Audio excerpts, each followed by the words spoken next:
بسم اللہ الرحمن الرحیم۔ السلام علیکم پیارے ویورز۔ ویڈیو شروع کرنے سے پہلے آپ لوگوں سے گزارش ہے کہ چینل کو سبسکرائب ضرور کر دیں۔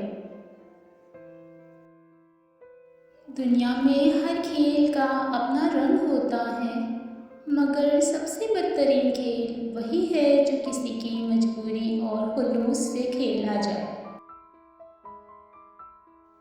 انسان کبھی کبھی بہت تھک جاتا ہے یہ ثابت کرنے کے لیے کہ وہ غلط نہیں تھا اور نہ ہی اس کی سوچ غلط تھی۔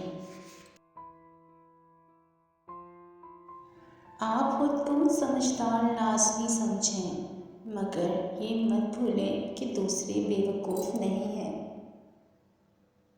لوگوں کو معاف لازمی کر دیا کریں، مگر 2 بار ان کو دل میں جگہ مت دیں، کیونکہ آپ 2 بار غلطی کرتے ہیں ان کو دل میں جگہ دے کر۔ ہمیشہ یہی کوشش کیا کریں کہ دوسروں کی زندگی آپ کی وجہ سے آسان ہو، کیونکہ کسی کی زندگی مشکل کرنے سے بھی انسان کا مرنا آسان نہیں ہوتا۔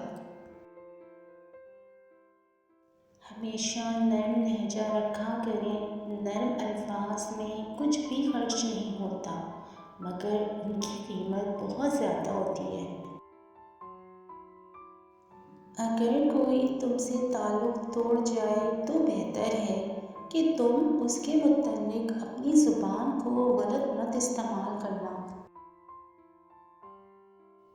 کسی کی چاپلوسی کرنا اتنا آسان نہیں ہوتا، کیونکہ ہنر چاہیے ہوتا ہے انسان کو بھی کتا بننے میں۔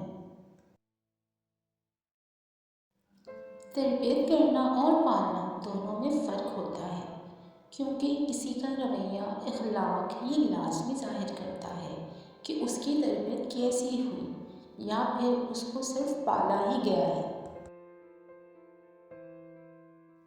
آج بھی دنیا میں ہر کوئی مطلب تک ہی پاس رہتا ہے، رشتوں کی قدر ہر گھر میں بھی نہیں ہوا کرتی۔ دنیا میں وہ درد انسان کو بہت تکلیف دیتے ہیں جو اس کو بنا قصور کے ملتے ہیں۔ ایک شخص جب دنیا سے چلا گیا تو اس کو قبر میں اتارا گیا تو دوسرے دن ہی اس پہ اللہ کا عذاب شروع ہو گیا، کیونکہ وہ بہت گناہ گار تھا، اللہ کی عبادت بھی نہیں کرتا تھا۔ پھر ایک دن وہ سب عذاب اس سے دور کر دیا گیا اور اس کے لیے جنت کا دروازہ کھولا گیا۔ تو اس نے رب سے عرض کی، اے مالک، میں نے تو زندگی میں کبھی کوئی نیکی نہیں کی تھی، پھر یہ کرم نوازی کس وجہ سے؟ تو اللہ فرماتا ہے کہ اے بندے، تو جب میرا تھا تو تیری بیوی نے ایک بچے کو جنم دیا تھا، اب وہ بولنا شروع ہو گیا ہے، تو تیری بیوی نے اس کو میرا دین سکھانے کے لیے مسجد میں بھیجا ہے، اور وہ اپنی توتلی زبان سے بسم اللہ الرحمن الرحیم کے الفاظ کہتا ہے۔ اس کی میٹھی زبان سے یہ الفاظ جاری ہوتے ہیں تو مجھے خود پہ شرم آتی ہے کہ اس کا بیٹا مجھے رحمان کہتا ہے اور میں اس کے باپ کو عذاب دیتا ہوں، اس لیے اس کے صدقے سے میں نے تم سے اپنا عذاب دور کر دیا۔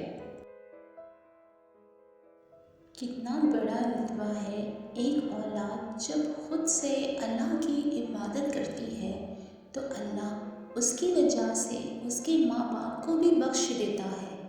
اس لیے اللہ کو پہچانو، اس کے حکم کو مانو کہ تم لوگ بخشے جاؤ،